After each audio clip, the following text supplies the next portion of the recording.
Hi there, good morning, good afternoon, and good evening. In this video, I'm going to teach you how to install pip or how to make sure pip installed along with Python.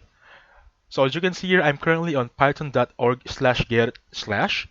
This is the website that you need to go to if you want to download Python. So if you're here, just click on this download Python 3.11.4. This is the latest version of Python available right now. And if you click on it, this one right here, it should go on this platform.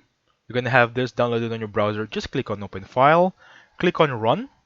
Now make sure that before you click on Install Now, make sure tick that box right there.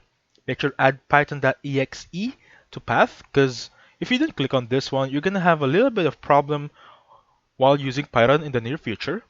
And before you click Install Now yet, do not click Install Now just yet. Since we want to make sure pip is installed, click Customize Installation right there and make sure this box is ticked in.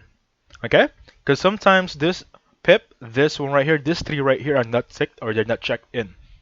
Make sure that these are checked in and make sure this is also checked in for all users. Requires admin privileges. Make sure this is checked in, okay? Now click on Next. Again, do not click on Install just yet. Click on Install Python 3.11 for all users. Download debugging symbols, and of course, download debug in binaries. So just make sure everything's checked in over here. And over here, customize installation location, just choose whatever path you want to install Python. Now, I'm not gonna install it right now because I'm not really gonna use it.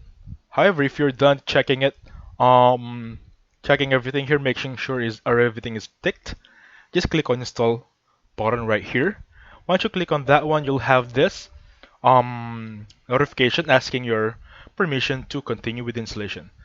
Just click on that one, click on yes, and Python with pip will be installed on your computer. Okay? So that's it. Thank you for watching, and please hit the like button, subscribe. Have a safe one, guys.